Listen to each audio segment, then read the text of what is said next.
이 고 이병철 회장께서는 생전에 이런 말씀을 자주 하셨다고 합니다. 내 맘대로 안 되는 게 세 가지가 있어.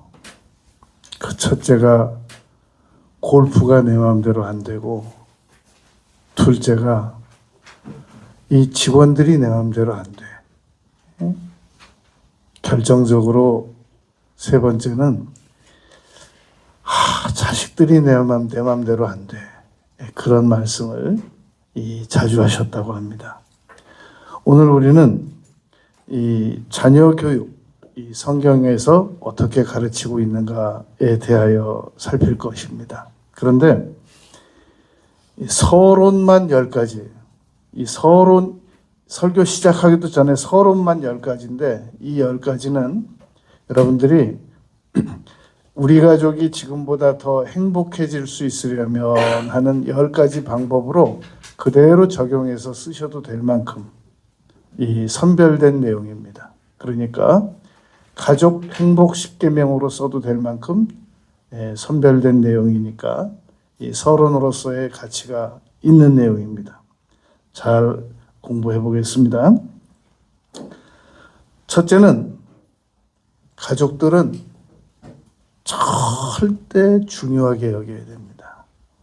서로가 목적과 수단으로 여기지 말고 철저하게 중요하게 바라보고 대화할 수 있어야 됩니다. 가족은 이득을 고려하지 않고 서로 중요하게 여기는 사이가 되어야 합니다. 그런데 가족이 여러 가지 조건을 내세워서 서로 중요하게 여기지 않는다면 이미 그 가족은 병든 가정입니다. 그러니까 어떤 조건도 내세우지 말고 중요하게 여겨야 된단 말입니다. 특별히 이 부모는 부모적 위치는 가족들 중에서도 이 부모적 위치는 절대 자녀를 조건 없이 사랑해야 됩니다. 이런 조건 때문에 저 자식은 이런 조건 때문에 내가 도저히 사랑이 안 되겠고, 이렇게 부모가 미리 지치면 자녀는 훨씬 더 많이 인생을 포기하고 싶어 합니다. 그러니까 어떤 경우도 부모는 마지막 이 세상을 떠나는 순간까지 지구력이 있어야 됩니다. 이 프랑스 전쟁 혁명 중에 1793년이라고 하는 해가 있었는데 93년이라고 하는 이 작품을 쓴 빅토르 위고, 우리에게 잘 알려진 장편소설 내용입니다. 그 도입부에 이 등장하는 내용이 이런 내용이 있습니다. 한 병사가 아이와 함께 죽어가는 엄마와 아이 셋을 이렇게 보고 너무 굶주린 것 같으니까 빵을 하나 던져줍니다. 그런데 그 엄마가 그 빵을 받아가지고 3조각을 내서 아이를 먹이고 자기는 안 먹습니다. 그때 병사가 자기 이 상관에게 말하기를, 저 여인은 배가 안 고픈가 봅니다. 이렇게 말합니다. 그 상관이 이렇게 말합니다. 아이들의 엄마라서 안 먹는 거야. 그 내용이 이 1793년에 지칭하는 93년이라는 빅토르 위고 작품에 나옵니다. 그러니까 우리 부모는 배가 안 고파서 아이들을 먼저 먹이는 게 아니고, 마음이 쇠로 돼서 안 아파서 참는 게 아니고, 고통을 느낄 줄 몰라서 안 느끼는 게 아니고, 그 모든 걸 다 감수해 가면서 철저하게 중요하게 여길 줄 알아야 됩니다.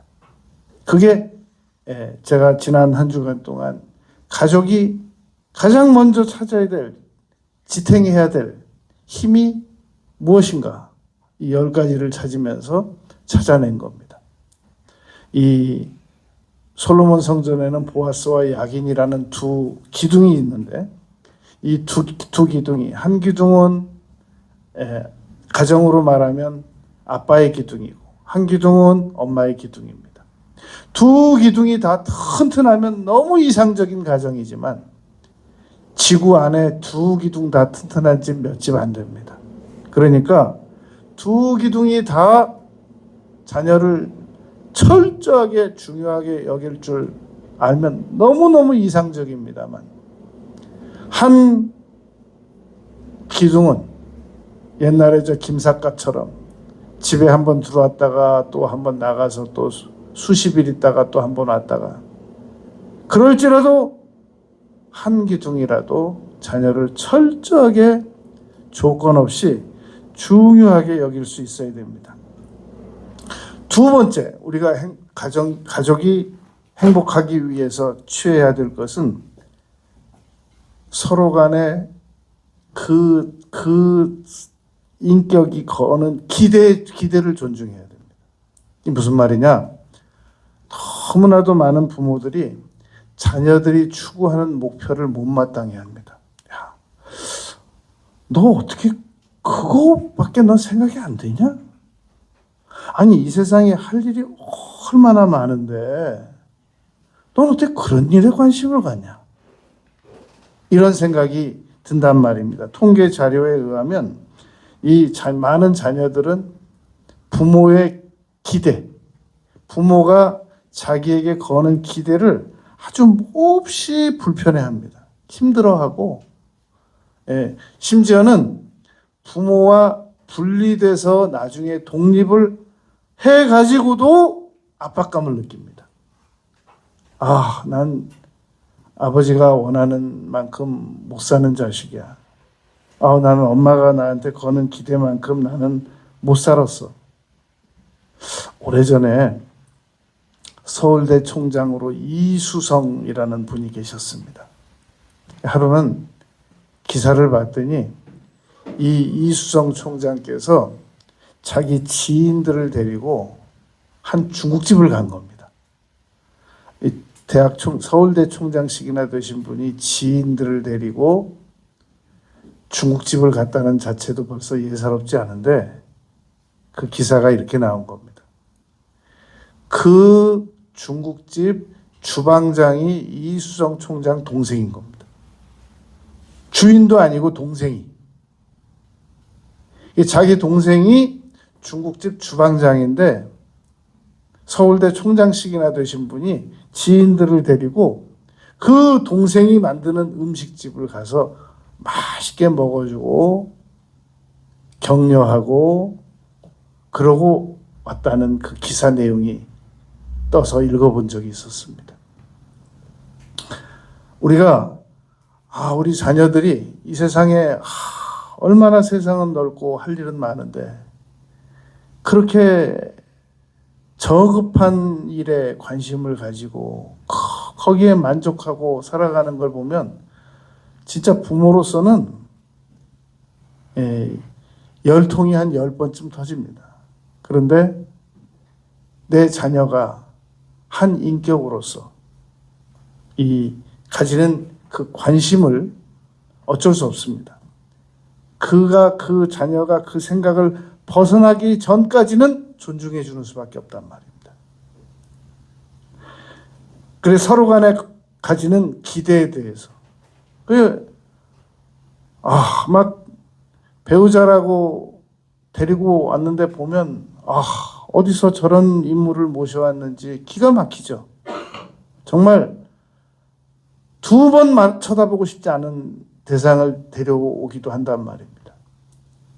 그런데 그때 그 타이밍에 그 기회를 정중하게 존중해 주지 못하면 자신이 얼마나 모자란 짓을 했다는 생각은 못하고 평생 복수심을 가지고 상처를 받고 그러하단 말입니다. 사람은 자기가 선택한 일에 대하여 누군가가 비난을 하면 내가 얼마나 모자라면 저런 비판을 받을까라고 생각하지 않습니다. 이거 뭐야? 나를 뭘로 하는 거야? 그러면서 온통 복수심으로 다 감정을 모으고 실어버린단 말입니다. 그러므로 정말 내 수준에 안 맞는 기대를 가지고 있고 목표를 정하고 선택을 하더라도 순교하는 마음을 가지고라도 존중을 해야 됩니다. 세 번째는 이 정체성을 분명히 세워줘야 됩니다. 가족 정체성. 여러분, 우리나라 사람이 북한을 옹호하는 사상을 가지고 있으면 뭐 큰일 나잖아요. 법적으로도 가만 안 있고 같이 막 대화하기도 힘들어하고 그러지 않습니까? 정체성은 우리가 인터넷에서 내 메일로 들어가려고 하면 아이디를 쳐야 되는데 그 아이디가 당신 정체가 뭐냐는 겁니다. 우리가 나야 그 말 속에 나의 정체성이 들어있는 거거든요. 이 가족들이 이 정체성을 분명히 정해야 됩니다. 우리 가족 공유의 그 정체성을. 그런데 도저히 우리 가족들로서 이질감 가지는 이런 그 정체성을 가지면 그걸 바로 잡아줘야 된단 말입니다. 그런 것을 교육이라고 하는데, 교육이라는 것은 사람이 싫어하는 요소가 거기 다 들어가 있어요. 태만하지 못하게 하고, 낭비하지 못하게 하고, 불편하고, 원래 교육에는 그런 요소가 들어가 있단 말입니다. 그러므로 가족 정체성을 분명히 정하는 것, 그것이 이 가장들은, 지도자들은, 리더들은 밖에 나가서 돈을 열심히 벌어오는 것도 중요하지만 그 가족 정신적 정체성, 그거 세우는 것도 아주 중요하단 말입니다. 늦었지만 아직도 가족 공동 정체성이 정해져 있지 않다면 빨리 지금이라도 정해야 됩니다.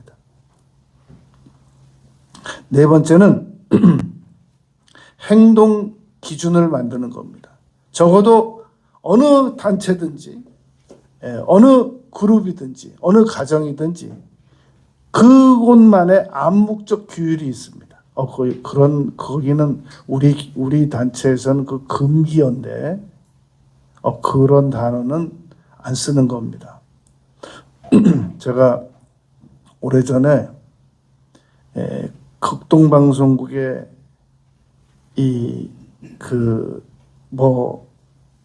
녹화 내용을 하나 보내줘야 될 일이 있었습니다. 그래서 이 시간을 만들어서 가는데 도저히 시간이 안 될 것 같아요. 그래서 제가 CBS 방송국에 가서 그때 들렀을 때 녹음실을 좀 쓰자고 그랬어요. 거절당했습니다. 여긴 극동방송국에 보낼 녹음 내용을 CBS에서 녹음시킨다는 것은 목사님은 정말 무리한 부탁을 하시는 겁니다. 그래서 제가 끝내 설득에 실패하고 극동방송을 그때 간 적이 있었습니다. 단체마다 그 암묵적 규율이 있는 겁니다. 안 되는 게 있는 거예요. 그러니까 행동 기준을 만드는데 매뉴얼을 만드는 겁니다. 어느 비행기에서 스튜어디스가 이 승객으로부터 음식에서 바퀴벌레가 나왔다는 지적을 받았습니다. 어떻게 해야 될지 모르는데 바로 그 위에 상사가 매뉴얼 63번을 보라고. 그러면 음식에 바퀴벌레 나왔을 때 처리하는 요령이 기록되어 있다고. 그런 안내를 받았단 말입니다.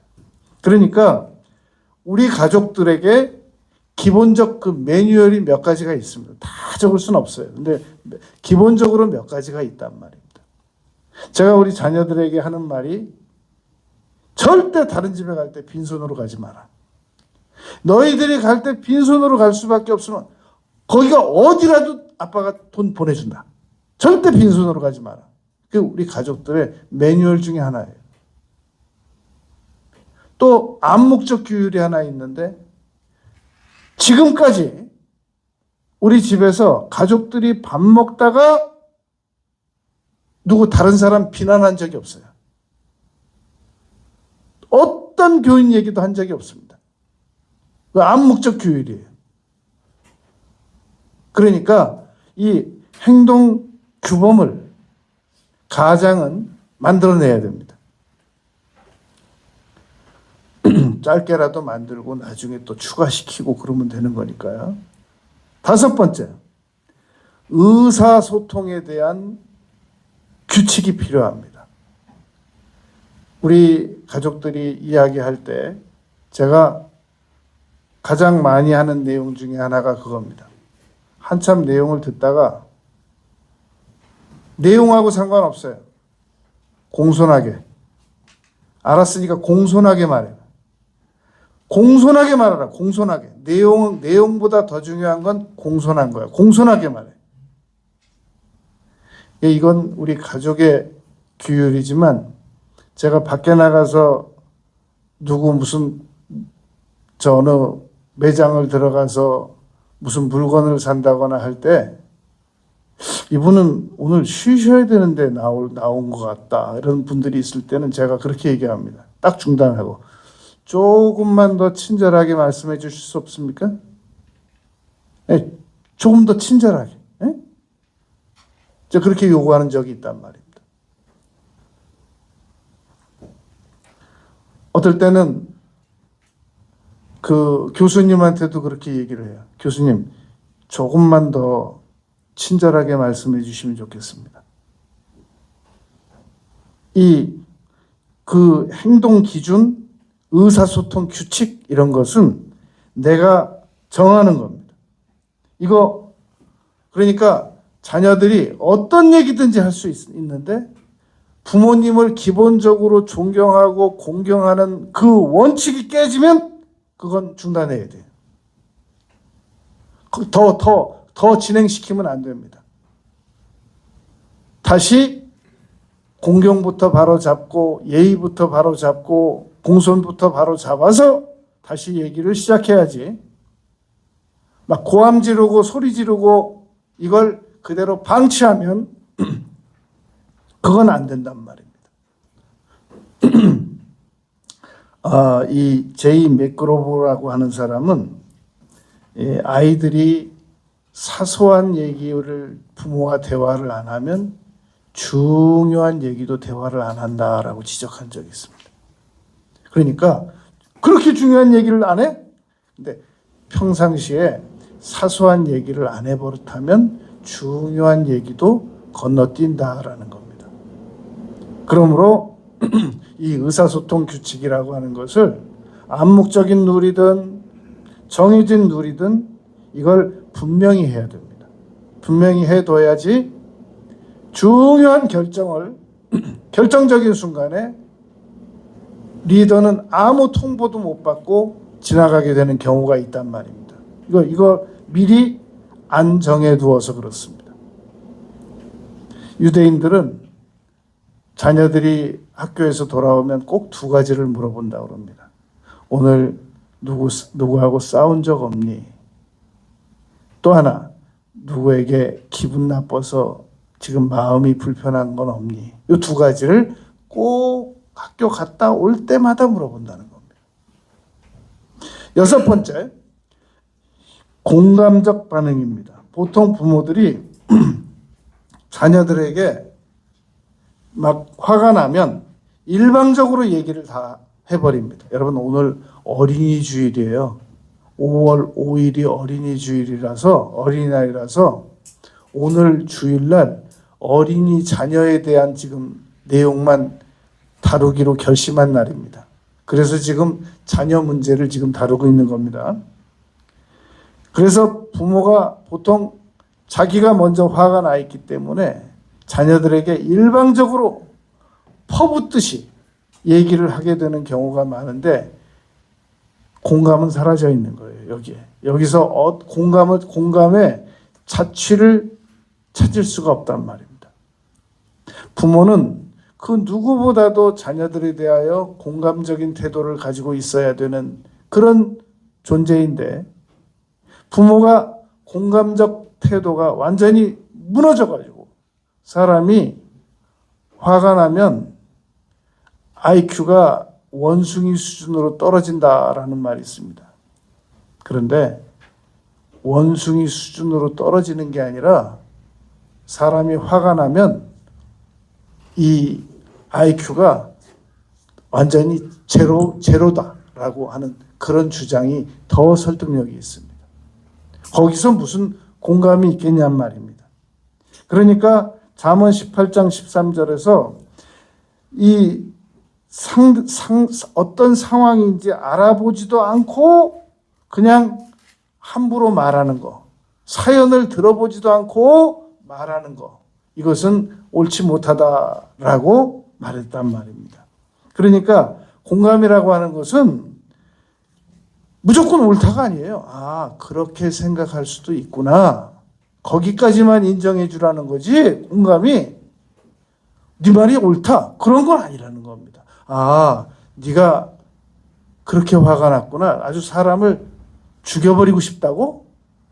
죽이면 안 되지. 그렇게 하면 공감이 안 되고 네가 사람을 죽이고 싶을 만큼 화가 났었구나. 거기까지만 인정해 주는 거예요. 옳다는 게 아니라는 겁니다. 그래서 이 가정 대화 행복 원칙에서 공감적인 반응, 다 공감을 못 받아도 우리 가족들 내에서는 공감을 받아요. 옳고 안 옳고를 떠나서 야, 그걸 너 말이라고 하냐? 이렇게 해서 분위기가 깨지지 않아야 한단 말입니다. 7번째, 문제 발생 시에는 절대 존중하면서 이 문제를 처리한다라는 겁니다. 여러분, 잠언 22장 15절에는 아이의 마음에는 미련한 것이 얽혔다라고 써 있습니다. 정말 아무리 내 자식이지만 저렇게 모자라게 일을 처리할까? 정말 사람을 이렇게 힘들게 하고 가족들을 다 힘들게 하고 어떻게 저럴 수가 있느냐? 문제 발생을 일으키는 자녀들이 집집마다 있거든요. 집집마다 우리 집은 우리 가장이 온 가족을 다 괴롭혀요. 완전히 가장의 마음에는 미련한 것이 얽혔나니라는 말씀이 있어야 될 정도로 힘들게 한단 말입니다. 그런데 그때마다 지그시 멸시하는 태도, 지그시 아주 모욕적인 이 수치감을 주는 태도를 가지고 문제를 해결하게 되면 사람은 자기가 잘못한 건 등에다 집니다. 그리고 다른 사람이 잘못한 건 평생 가슴에다 넣습니다. 자기가 잘못한 건 절대로 못 따져봐요. 계속 아무리 돌아도 뒤에 있으니까. 그래서 잠언 19장 18절에서 징계하는 책찍이 그 어리석음을 멀리 쫓아냅니다. 징계해야 됩니다. 그런데 희망이 있은즉 징계하되 죽일 마음은 두지 말지니라 라는 것이 잠언 19장 18절입니다.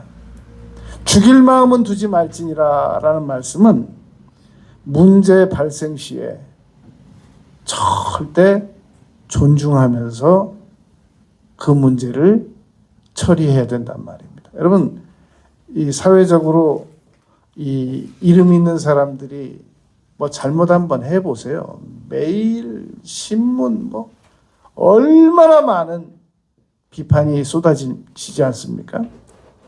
그런데 거기다가 만약에 그를 옹호하는 댓글 하나만 쓰잖아요. 그럼 그 옹호한 사람까지 문매를 맞습니다.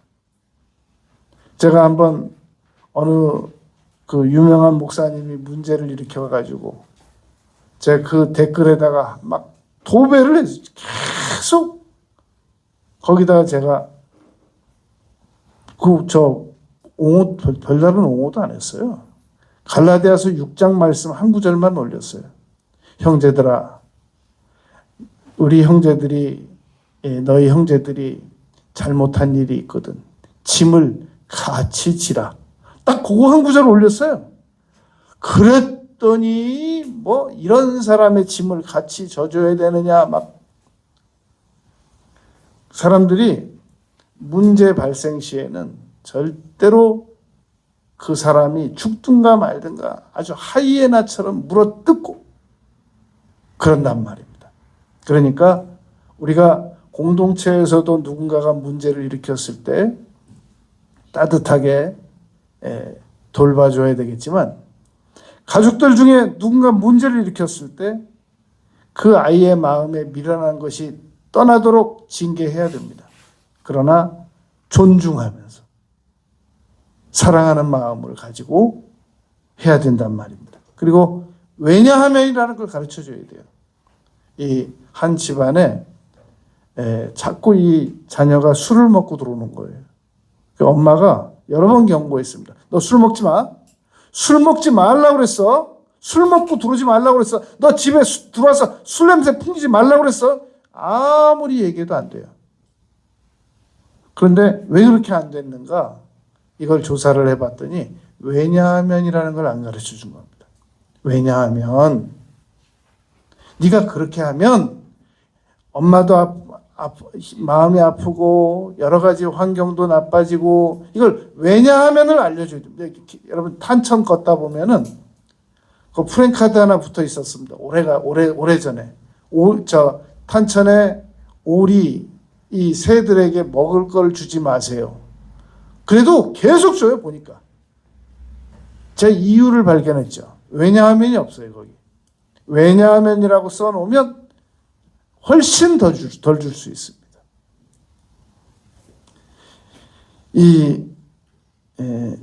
여덟 번째는 타이밍의 법칙입니다. 제가 그 총신대에서 공부할 때 정종숙 교수님이라는 분이 계십니다. 이 여자 교수님인데 총신 측은 여자 목사가 안수를 못 받기 때문에 이 정종숙 교수님은 이 박사학위가 2개인데, 그리고 2개의 박사학위를 가지고 교수를 하는데도 그냥 신분이 사모이며 전도사예요. 목사가 아니에요. 그 총신, 합신, 고신 측에서는 여성 목사 안수가 안 되고 있단 말입니다. 근데 이 정종숙 교수님이 딸 둘을 아주 양육을 잘했어요. 저는 이분하고 이 연대가 안 맞아가지고 은퇴할 때까지 강의를 못 들었는데, 이분이 은퇴하고 평생교육원에 강의를 하러 왔어요. 제가 거기 청강 들어갔죠. 그래서 한 학기 강의를 듣는데 질문했어요. 교수님께서는 어떻게 그 2 따님을 그렇게 훌륭하게 양육을 시키셨나요? 그래 질문을 했는데, 이 교수님 시간상 많은 얘기를 못했지만 딱 한 가지 답변을 해줬습니다.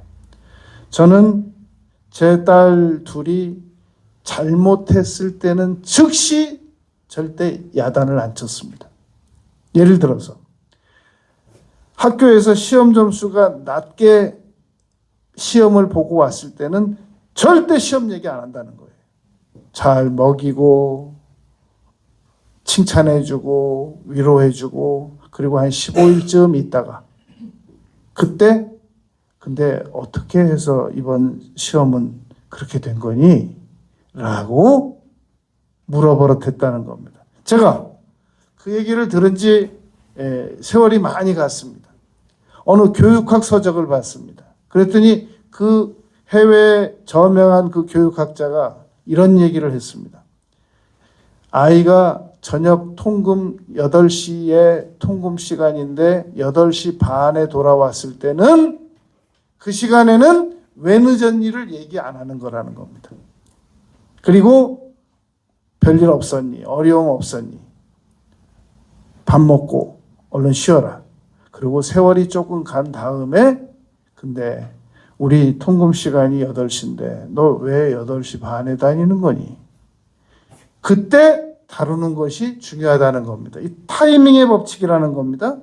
전도서 3장 1절에 보면 범사에 기한이 있고 천하만사가 다 때가 있나니 라고 말씀했습니다. 여러분, 쇳불도 당김에 빼라고 그랬다고 화 났을 때 얘기 다 해버려야지 그걸 미룬다는 거, 타이밍을 더 좋은 타이밍을 지킨다는, 이건 정말 어려운 얘기입니다. 나중에는 기분이 안 나서 얘기하고 싶지도 않아요. 그런데 이걸 리더는 해내야 된다는 겁니다. 그래서 화가 막 머리끝까지 났을 때는 그 점에 대해서 훌륭한 CEO는 연극을 잘해야 된다. 훌륭한 CEO는 연기를 잘해야 된다라는 말처럼 아무 일 없었다는 듯이 그냥 넘어가고 그 상황이 지나가고 난 다음에 감정이 제로돼 있을 때 다시 그 문제를 침착하게 다루어서 수습할 줄 아는 그런 분위기가 우리 가족에게 있어야 한다는 겁니다. 9번째, 가족들은 뿌린 만큼 거두게 됩니다. 갈라디아서 6장 7절에 무엇을 심든지 심은 대로 거둔다라고 하는데, 헬렌 켈러는 2살 때 그 장애가 나타났습니다. 그러면 그 부모가 얘는 장애로 태어났으니까 뭐 더 이상 어쩔 수 없겠지 라고 포기를 하면 되는데, 앤 설리반이라고 하는 설리반 선생님을 가정교사로 모셔가지고 설리반 선생님이 헬렌 켈러에게 단어 하나 가르치는데 6년 걸렸다는 거예요. 첫 단어 가르치는데. 포크 주면 포크 다 던져버리고 그거 단어 하나 가르치는데 6년 걸렸는데, 그때부터 놀라운 이 가속이 붙기 시작해가지고 결국 대학교 들어가고 박사까지 되고, 내가 눈을 사흘만 뜰 수 있다면이라는 책도 쓰고, 그러고 세상을 떠났단 말입니다. 내가 첫날은 이러이러한 걸 보고 석양을 보고 싶습니다. 둘째 날은 내가 바다도 보고 싶습니다. 셋째 날은 내가 그냥 거리에 앉아서 지나다니는 사람들을 보고 싶습니다. 사흘만 눈을 뜰 수 있다면. 이라는 책을 쓴 그런 헬렌 켈러가 장애 여성이었단 말입니다. 이러한 장애 여성을 기회균등의 법칙, 왜 이 세상에 도서관이 필요하고, 왜 이 도서관에 공원이 필요하고, 왜 이 세상에 쉼의 장소가 필요하냐? 돈 많이 번 사람들의 세금으로 그런 것들이 지어져야 돼요. 그래서 돈 못 버는 기초수급자들이 기회균등의 법칙으로 그런 것들을 활용할 수 있어야 된단 말입니다. 축소하면 집안에 문제아가 꼭 하나씩, 둘씩, 세 명씩 있어요.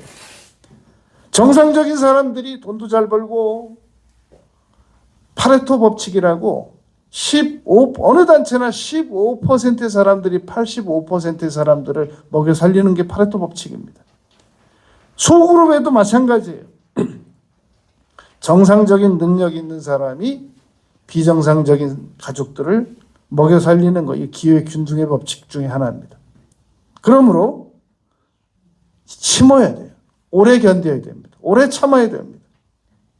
그러면 심은 대로 언젠가는 거둔단 말이죠. 끝으로 10번째, 징계가 필요합니다. 여러분, 교회도 징계가 필요하고, 국가도 징계가 필요하고, 국회도 징계위원회가 있고, 어느 단체나 징계위원회는 반드시 있게 되어 있는 겁니다.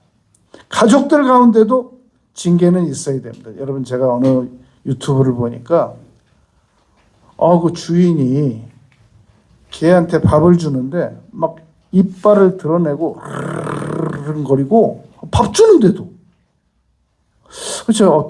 보통 쇼츠가 1분 안에 끝나잖아요. 어떻게 하나 봤더니 주인이 휘파람을 부니까 도베르만이 오는 거예요. 도베르만이 딱 와서 그 거리는 애를 완전히 바닥에다 그냥 깔아 뭉개가지고 어디 주인한테 으르렁거리냐고 그래가지고 얘가 막 기도 못 피고, 그 다음엔 도베르만이 가셨는데도 얘가 주인한테 얼마나 공손한지 몰라요. 여러분, 집집마다 막 부모한테 덤비고 위아래 없고 아주 이 문제아가 있을 수 있습니다. 성경은 그러한 대상들을 직접 다스리라고 하지 않습니다. 원수 갚는 것을 내게 맡기라. 그러면 영적 도베르만이 오게 돼 있어요. 이 유대인들은 절대 자녀들이 잘못하면 직접, 정통 유대인들은 직접 야단치지 않고 때를 기다린답니다. 때를 딱 기다리면 언젠가 도베르만을 만나요. 그래가지고 초죽음 될 때, 그때 도와주는 역할을 한다는 겁니다. 잠언 20장 30절, 상하게 때리는 것이 악을 없이 하나니 매는 사람 속에 깊이 들어가느니라. 그런데 없이 하나니라는 이 말씀이 닦아서 윤을 내나니 그런 말입니다. 그러니까 고통을 육체적 징벌이라고 하는 것은 고통을 가하는 게 목적이 아니고 이것을 그 행실을 돌이켜서 더 아주 훌륭한 사람이 되게 만드는 것이란 말입니다. 여러분, 조카 롯이 아브라함에게 그러면 안 되죠. 그 먼 거리에서 데려다가 다 먹을 거 주고 가축 주고, 그리고 막 거의 아브라함과 재산이 비등해졌는데 세상에 어떻게 그럴 수가 있어요? 아브라함이 그러잖아요. 네가 좌하면 나는 우하고 네가 우하면 나는 좌하고.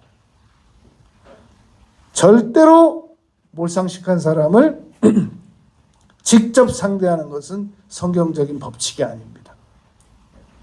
나중에 하나님께서 롯 다 계산하셨잖아요. 탕자도 아버지가 탕자 야단 한마디라도 쳤습니까? 오히려 신발 신기고 옷 입히고 오히려 막 형이 펄펄 뛰었죠. 여러분, 우리가 그러면 징계를 안 해도 되느냐? 절대로 안 되죠. 징계를 해야 되는데 그 징계를 성경적인 방법을 찾아서 해야 된단 말입니다. 여러분, 우리 지금 횡단보도가 지금 2026년인데 옛날에는 고지곳대로 건너편 가려고 그러면 횡단보도 2번 건너서 가야 되도록 다 사각으로만 돼 있었잖아요. 횡단보도 사각 제대로 한 번 건너서 2번 건너가면 30분 걸릴 때도 있어요. 그렇게 어려운 이 횡단보도가 2009년부터 X자 횡단보도가 시작됐단 말입니다. 일본에서 캐나다에서 1960년대에 시작된, 캐나다 토론토에서 60년대부터 시작된 그 X자 횡단보도 하나가 우리나라는 30년 더 걸려갖고 일본 먼저 시행하고 그리고 2009년에 이제 활용해서 지금도 사거리에 X자 횡단보도 없는 데가 많잖아요. 더 나은 방법은 얼마든지 없는 게 아니라 있는데 우리가 이걸 못 찾고 있는 거란 말입니다.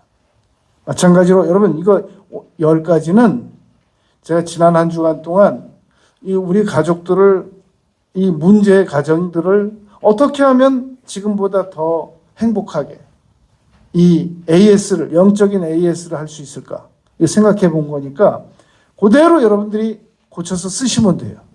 이거 우리 가족을 행복하게 만들기 위해서 이 10가지 매뉴얼로 만들어야 되겠다. 그렇게 사용하셔도 될 만큼 잘 나름 다듬어진 겁니다. 여기까지가 서론입니다. 여러분, 그러면 우리가 남은 시간에 어떻게 하면은 그럼 우리가 남은 생에 우리 자녀들을 제대로 교육을 시킬 수 있을 것인가? 4가지를 정리했습니다. 첫째는 여러분, 우리가 자녀를 교육시키고 말 것도 없이 오히려 자녀가 부모를 놀랍게 감동을 끼치는 자녀들을 만나는 경우가 있습니다. 이 세상에는 부모가 자녀를 양육시키고 말 것도 없어요. 오히려 자녀가 부모를 놀랍게 감동을 시키고 이 세상을 떠나주는 그런 자녀들이 있습니다.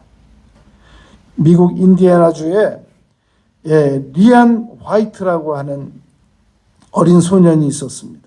1971년 12월 6일 날 혈우병 치료 중에 수혈을 병원에서 받았는데 에이즈에 걸렸어요. 그래가지고 막 그 국가의 중요한 분들도 많이들 다녀가시고, 그런데 의사 선생님들께서 6개월 받습니다. 아이가 이제 6개월 안에는 죽을 겁니다. 이렇게 됐습니다. 13살에 에이즈 진단 수혈 잘못 받아가지고 혈우병 치료하러 들어갔다가 잘못 받아가지고 6개월밖에 못 산다고 선언을 받았는데, 이 아이가 아빠에게 그렇게 말했습니다. 아빠가 정말 미안하다. 아빠가 너를 위해서 해줄 수 있는 게 없다. 그랬더니 이 아이가 그대로 얘기했습니다. 아빠는 저한테 예수님도 믿게 해주시고 천국도 갈 수 있게 해주시고, 그리고 엄마 아빠 제가 만났고, 이제 엄마 아빠 제가 먼저 가지만 천국에서 다시 만날 수 있을 것이고요. 아빠가 저에게 해준 것이 얼마나 감사한지 모릅니다. 그 13살 먹은 아이가 의사 선생님들 6개월 더 산다고 그랬는데 5년 더 살고 18살에 가면서 그런 놀라운 고백을 남기고 갔단 말입니다. 세상에서는 이런 자녀들, 저 아프리카에 한 명, 미국에 한 명, 아시아에 한 명, 유럽에 한 명, 그 정도밖에 안 되겠지만 있기는 있단 말입니다. 저 오래전에 천국 가신 저 최자실 목사님 딸, 최자실 목사님의 무덤 가면 그 옆에 최자실 목사님 남편의 무덤이 있는 게 아니라 최자실 목사님 무덤 옆에 가면 먼저 최자실 목사님보다 먼저 천국 간 따님 묘가 있습니다. 그 두 개가 붙어 있어요. 그 따님이 이렇게 말했습니다. 엄마, 예수님 잘 믿다가 와. 그러고 갔어요. 예수님 잘 믿다가 오라고 그러고 먼저 간 딸한테 그런 말을 들은 엄마 치고 예수님 못 믿을 엄마가 이 세상에 누가 있겠어요? 그런 딸도 있어요. 김동완이라고 하는 여전도사님 아들인데 서울대를 전자공학 계열인데 수석으로 졸업했습니다. 하도 공부 비결을 물어보니까 책을 하나 썼어요. 다니엘 학습법이라고. 자기가 공부 잘할 수 있었던 비결. 첫째, 엄마가 기도하라는 대로 기도했다. 둘째, 어떤 교과서를 보든지 항상 교과서 보기 전에 성경 5장 읽었다. 그게 비결이에요. 이런 자녀들 있습니다. 나도 참 저런 사람 아버지 한번 되어봤으면 좋겠다라고 탐날 만큼 세상에 있어요. 없는 게 아니에요. 아브라함 링컨이 국회 연설을 하러 갔습니다. 연설 시작하기도 전에 국회의원 하나가 손을 들더니 나는 당신 연설은 듣고 싶지 않소이다. 왜냐하면 당신 이 구두가 당신 부친한테 내가 수선받은 겁니다. 그랬더니 링컨이 거기서 그렇게 얘기를 했습니다. 감사합니다. 저도 저의 아버님을 도와서 구두 수선 하는 일을 잘 배워서 저도 구두 수선을 곧잘 합니다. 괜찮으시다면 제가 의원님 구두 수선해 드릴 수 있습니다. 저는 그런 부친의 영향을 받아서 지금까지 감사하게 잘 살아왔습니다. 여러분, 세상에는 정말 손댈 것도 없는 자녀들이 있어요.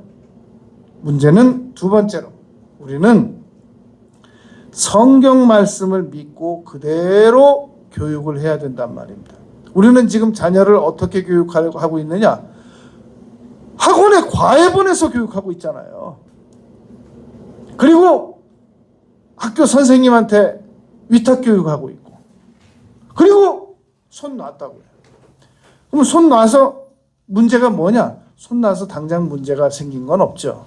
그런데 여러분, 자녀를 10살 때는 10살 때대로 예쁘고, 20살 때는 20살 때대로 예쁘고, 30살 때는 30살 때대로 예쁘고, 이 자녀는 아무리 나이가 많아도 그 자녀를 예뻐하는 부모의 마음은 본능적으로 치받쳐 올라오기 때문에 그건 절제가 안 됩니다. 그런데 문제도 같이 생긴단 말이죠. 그런데 이 자녀가 왜 이 부모들이 교육적으로만 교육을 시키고 과외하고 학원 보내고 그러고 거기서 딱 만족하고 손을 떼느냐 하면, 자녀가 영과 혼과 육으로 돼 있는데 육으로만 된 줄 알아요. 그래서 만나면 밥 먹었냐, 전화 통화하면 밥 먹었냐, 뭐 먹었냐, 그걸 왜 사 먹었냐, 육만 채워주면 되는 줄 알아요. 그리고 이제 그 다음에 공부만 시켜주면 되는 줄 알아요. 근데 공부는 혼의 기능이거든요.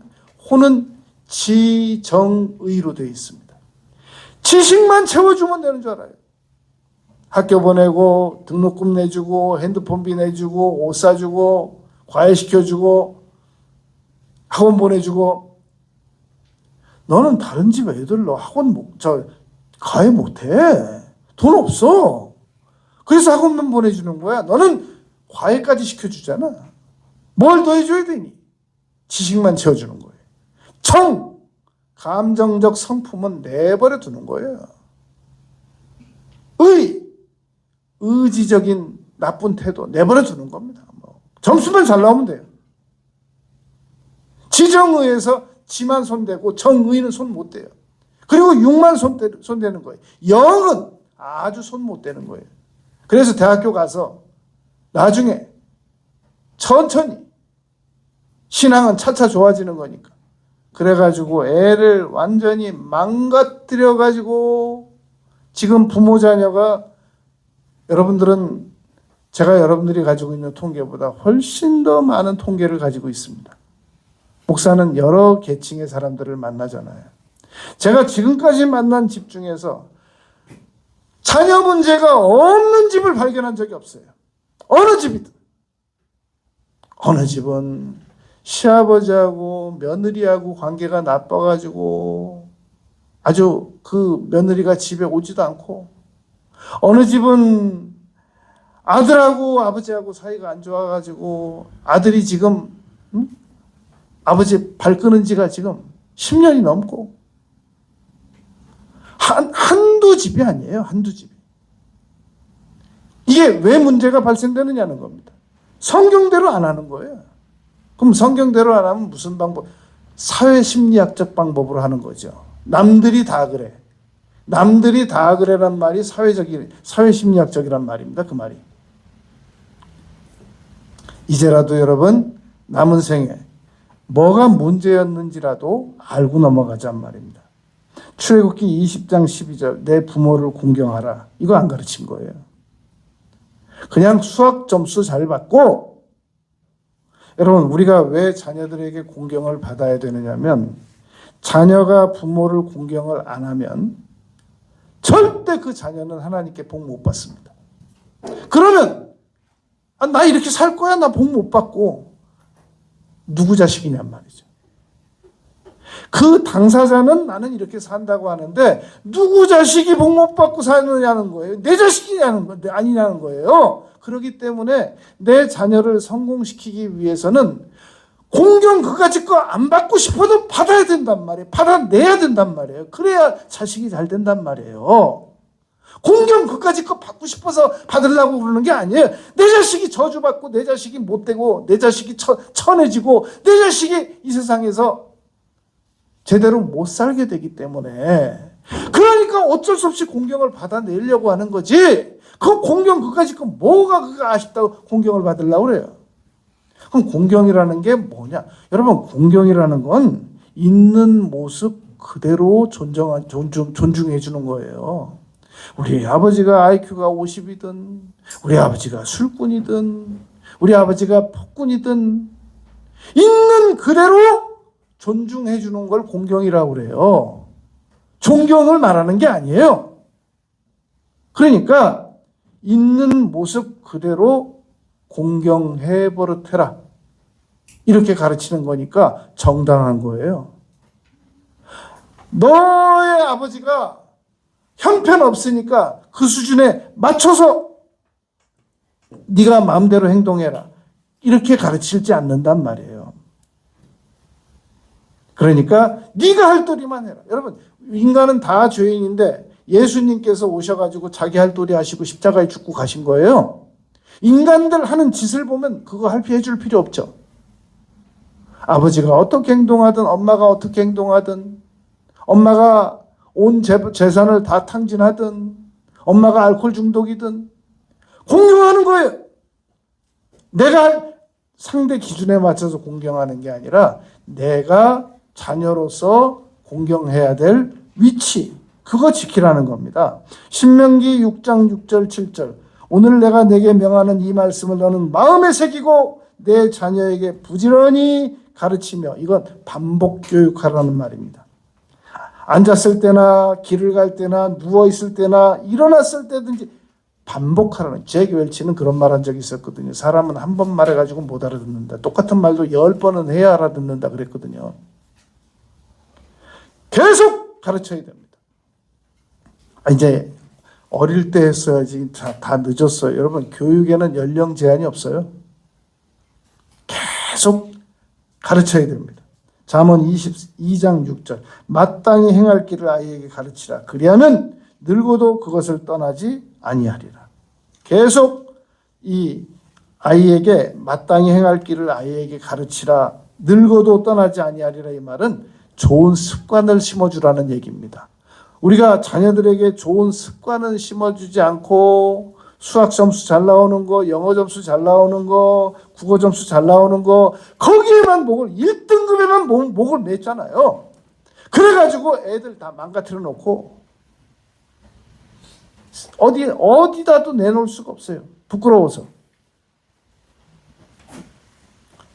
이제라도 우리는 계속 포기하지 말고 원격으로라도 해야 되고, 하나님 누구 귀인을 만나서라도 내 자녀 좀 교육받게 해주세요.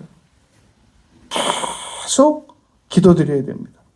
오늘 본문 말씀 잠언 29장 15절 17절 21절 보면 책직과 꾸지람이 지혜를 주거늘. 너무나도 많은 부모들이 자녀들을 무서워합니다. 그리고 책직과 꾸지람을 못해요. 그래가지고 애들을 망가뜨려놔요. 그리고 나중에 원인을 분석을 자기가 해요. 애가 크다가도 크는 과정에서 누구한테 망치로 한 대 맞았는데 그때부터 애가 잘못됐다고 진단을 내려요. 그렇게. 우리 애는 원래 그런 애가 아닌데 애가 귀신 들린 것 같다고. 귀신한테 다 넘겨요. 망치한테 다 넘기고. 우리 애는 절대 그런 애가 아니에요. 친구들을 잘못 만나서 그래요. 친구한테 다 넘겨요. 떠넘기기가 편한 게 뭐냐면, 떠넘겨버리면 거기에 자기가 잘못 양육시켰다는 거, 잘못 선택했다는 거, 자기가 이거 책직과 꾸지람 안 들었던 거, 이거 다 거기 묻혀가거든요. 핵심은 자기가 책직과 꾸지람이 없었던 건데 그건 싹 빼놓고 애가 귀신 들려서 그랬다는 거예요. 귀신이 그래요. 내가 안 그랬는데 자꾸 자기한테 그랬다고. 여러분, 내 자식을 징계하라. 그리하면 그가 너를 평안히 하겠고. 여러분, 자식을 징계한다는 이건 전투입니다. 한 나라와 한 나라가 전쟁하는 것도 정말 놀랍지만 이건 내 부모로서 내 자녀를 꼬박꼬박 이건 정말 너무너무 힘든 일이에요. 근데 해야 됩니다. 왜냐하면 그 자녀가 나를 평안하게 하겠고 원망 안 할 것이고 내 마음에 기쁨까지 준다니까. 29장 17절. 그러면 가정이 화목해지고 여러분 잠언 29장 21절은 왜 선택했느냐면 종을 어렸을 때부터 곱게 양육하면 그가 나중에는 자식인치 하리라. 이걸 제가 패러디해서 바꿔볼게요. 자식을 어려서부터 곱게 양육하면 그가 나중에는 상전인치 하리라. 자식이 상전이 되는 거예요. 자식을 전혀 징계하지 않고 내버려 두면 그래 네 맘대로 해. 너 머리 컸으니까 네 맘대로 살아. 그리고 절절절절절 매고 왜 그러니 또 왜 그러는데 아빠가 마음에 안 들어서 아빠 나가라고 그럴까? 두지 말라고 그럴까? 애를 완전히 상전이 따로 없어요. 어떤 집은 아빠가 못 들어가요. 애가 싫다고 그래가지고. 희한한 집도 다 있죠. 근데 그게 보편적이에요. 여러분, 자녀들에게 반드시 공경을 가르쳐야 되고, 그리고 물론 에베소서 6장 1절에서 자녀들아 주 안에서 너희 부모에게 순종하라 이것이 옳으니라 가르쳐야 되죠. 그러나 부모들에게 자녀들을 노엽게 하지 말라는 말씀도 맞아요. 이거 에베소서 6장 골로새 3장에 있어요. 부모들에게 자녀들을 노엽게 하지 말란 말이 있습니다. 얼마나 막 술 먹고 와서 자녀를 잠자는 아이를 막 발로 차서 깨우고 잠자는 아이를 술 먹고 새벽 2시에 들어와가지고 국가 정세를 다 논하고 막 민족과 부흥에 대하여 얘기하고 일사후퇴 때부터 시작해가지고 막 그거 다 얘기하고 자녀를 깨워놓고 앉혀놓고 좋은다고 또 말하고. 물론 자녀를 화나게 하는 부모가 있습니다. 그거는 부모와 자녀를 다 고침받아야 돼요. 성경적으로 자녀를 교육하라는 말은 자녀만 교육시키라는 말이 아니고 부모도 교육받고 자녀도 교육받고. 내가 뭐 이 나이에 뭘 고치겠어. 아무리 나이가 많은 자녀도 고쳐야 되고 아무리 나이가 많은 부모도 고쳐야 됩니다. 성경적으로. 그래야만 우리 가족이 남은 생애라도 사람이 죽기 사흘 전이라도 행복하다가 죽으면 그 가정은 행복한 가정이에요. 평생 이 행복했으나 죽기 사흘 전에 불행하면 불행한 가정입니다. 맥을 끊어야 돼요. 성경적으로 부모 자녀 가정 문제 이거 꼭 해결해야 됩니다. 세 번째, 자녀 교육에 대해서 하나님을 죽는 순간 우리 부모들은 이제 경외하는 겁니다. 이제는 더 이상 어쩔 수 없어요. 우리가 지정의를 가지고 있는데 지식적으로 옳은 일을 향해서 나갈 때 감정은 따라와 주면 좋고 안 따라와 주면 어쩔 수 없습니다. 감정이 하자는 대로 기다렸다가 하려고 그러면 평생 못해요. 하나님 경외는 지식적으로 옳은 겁니다. 그러므로 우리가 지식적으로 하나님을 경외하면서 이제 속썩이는 자녀는 따라와 주면 좋고 안 따라와 주면 어쩔 수 없어요. 속썩이는 직원, 속썩이는 관계성자들 따라와 주면 좋고 안 따라와 주면 어쩔 수 없어요. 나라도 살아야 돼요. 나라도 사는 방법은 하나님을 경외하는 방법입니다. 여러분, 루마니아의 한 공산당원에게 이 목사님 한 명이 끌려갔습니다. 배교하라고 그 목사님을 고문을 하는데 그냥 그 매를 다 맞으면서도 계속 견뎠습니다. 도저히 견딜 수가 없는 일이 발생됐어요. 이 공산당원들이 이 목사님을 배교시키기 위해서 아들을 끌고 온 거예요. 14살 먹은 아들을 끌어다가 감방 맞은편 감방에 아들을 앉혀놓고 고문을 시작한 겁니다. 이제 이 목사님이 한계가 왔어요. 내가 배교하겠다. 대신에 내 아들을 풀어달라. 그때 아들이 말했습니다. 아버지, 저는요 예수님을 배교한 아버지를 두고 싶지 않습니다. 그래서 둘 다 순교했다는 거예요. 여러분, 우리는 하나님을 죽는 순간까지 경외해야 됩니다. 그렇게 해야지 지금 자녀 관계 다 망가지고 이웃 관계 다 망가지고 그런데 하나님까지 경외를 못하고 우리가 남은 생애를 살아간다 그러면 이건 비극이에요. 어떤 상황이든지 이제 나는 뒤도 옆도 안 돌아보고 하나님을 경외하는 거예요. 여러분 창세기 22장 6절부터 11절까지 보면 하나님께서 아브라함에게 이삭을 바치라고 그랬잖아요. 그랬더니 이삭이 다 그대로 묶여서 칼 들어서 이삭을 번제로 드리려고 할 때 하나님께서 그제서야 인정해 주셨습니다. 네가 이제야 나를 경외하는 줄 내가 안다. 여러분 그런데 너무나도 많은 사람들이 22장만 기억합니다. 그 바로 전장 21장에 보면 아브라함이 하갈과 이스마엘을 내쫓으라는 말에 순종했다는 건 잊어버리기가 쉽단 말입니다.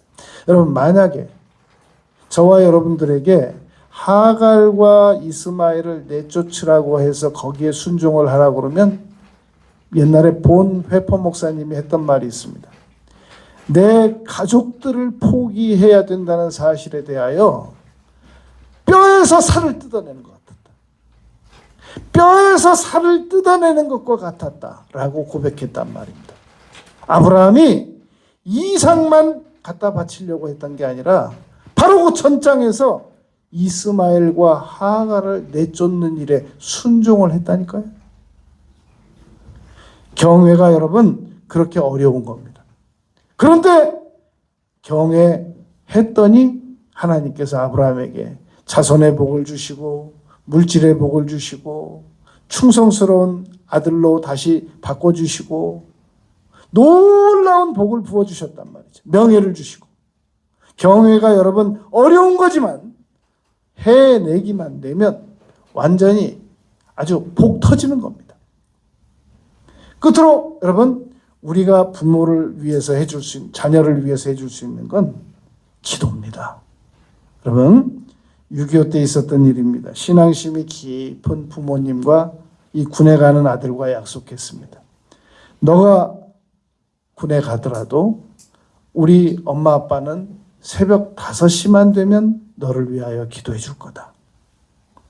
이 아들이 보초를 서다가 그 새벽 5시에 시간을 딱 보니까 새벽 5시예요. 우리 어머니 아버지하고 나하고 약속한 시간인데 내가 기도해야지. 그러고 기도하려고 그 보초 서던 자리에서 무릎을 딱 꿇는데 뭐가 위로 총알이 날아가더랍니다. 쉥! 그러니까 기도하려고 앉아서 총알 지나가고 산 거예요. 여러분 자녀를 위해서 우리가 기도해 줘야 됩니다. 메가더 장군의 자녀를 위한 기도 내용이 있습니다. 하나님, 내 자녀를 이런 사람으로 만들어 주소서.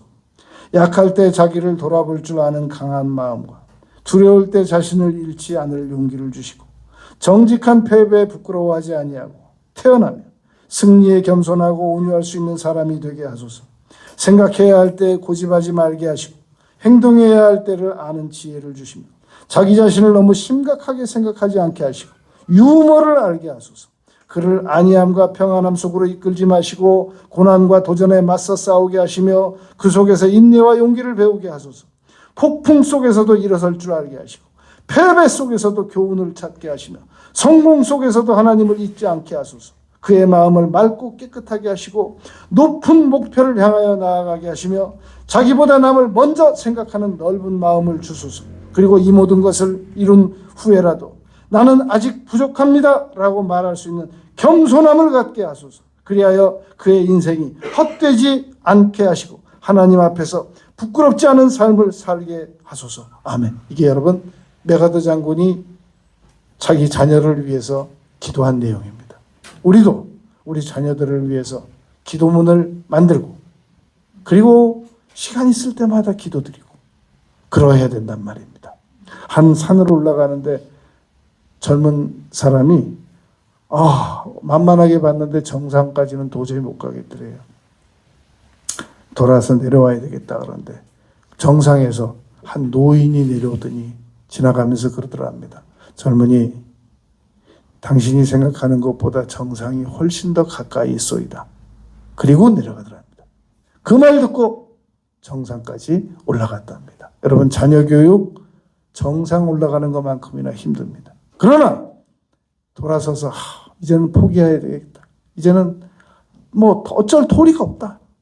나도 나 몸 살기도 힘들다. 그리고 포기하고 싶을 때 그 노인의 말을 기억해야 됩니다. 정상이 얼마 남지 않았습니다.